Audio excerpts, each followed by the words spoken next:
Alors bonjour Satyana Bonjour, et merci d'avoir accepté d'être aujourd'hui ici avec moi pour parler du thème de l'éducation. merci de m'avoir invitée. Dans un premier temps, j'aimerais savoir quel est ton métier.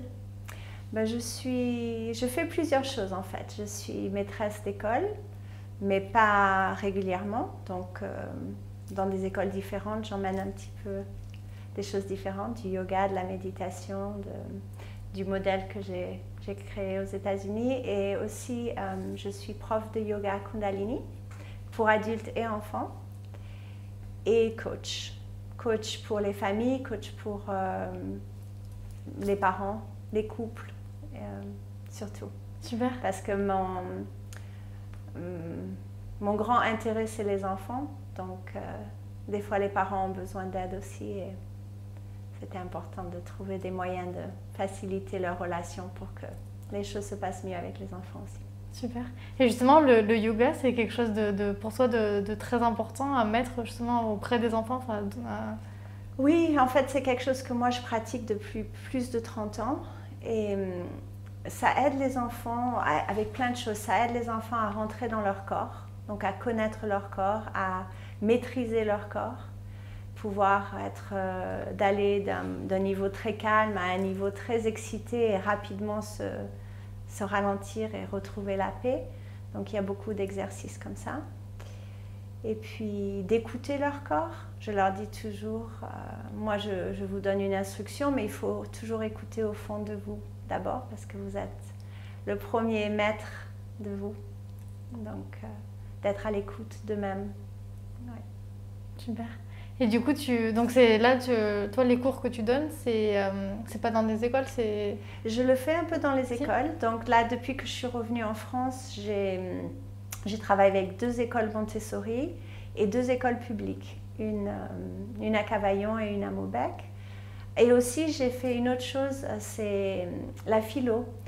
J'ai fait la formation avec Frédéric Lenoir de Sèvres l'année dernière et il a écrit le livre, vous connaissez? Oui. Oui, bien sûr. Et donc, j'ai fait sa formation, c'était extraordinaire et pour finir la formation, il fallait aller dans les écoles et donc pratiquer ce qu'il nous a enseigné. Et j'ai fait de la philo donc avec des maternelles, avec même des prématernelles, 4-5 ans, et aussi avec des 8-10 ans. Et c'était vraiment formidable. C'est une de mes choses préférées que j'aime faire avec les enfants maintenant. La philo? Oui, parce que c'est extraordinaire de voir, par exemple, on leur raconte une histoire du petit berger qui crie au loup. Et à la fin, on leur pose une question, qu'est-ce que vous pensez de la vérité? Est-ce qu'il faut toujours dire la vérité? Et oui, les enfants, oui, il faut dire la vérité parce que sinon, on ne vous fait plus confiance. Et puis après, on leur raconte une autre petite histoire. Vous êtes dans la forêt et puis il y a un petit Bambi qui passe.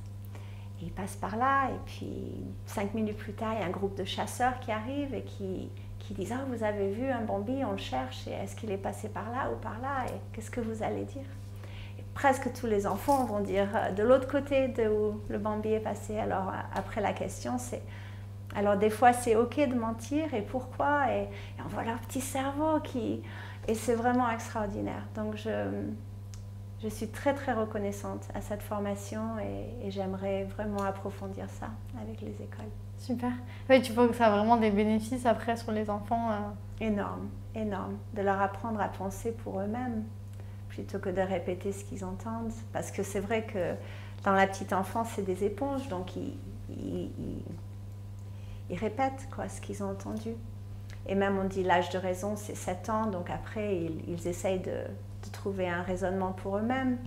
Mais même les petits, à 5 ans, on les voit raisonner. Et c'est génial. Super. Ouais. Et du coup, les ateliers philo, c'est à partir de quel âge? Eh bien, 4-5 ans. Et vraiment, enfin, c'est le mieux pour 7 et plus. Mais même les petits, ils ont des petites... À maternelle, il y a des... Et puis ça apprend plein d'autres choses aussi. On commence, on les met en cercle dans des chaises, ou les tout petits par terre. Et ils ont d'abord un genre de petite méditation, une pratique de l'attention pour devenir présent. Donc déjà ça, pour des enfants qui n'ont jamais fait ça, c'est bien. ça les apprend à écouter et à s'écouter.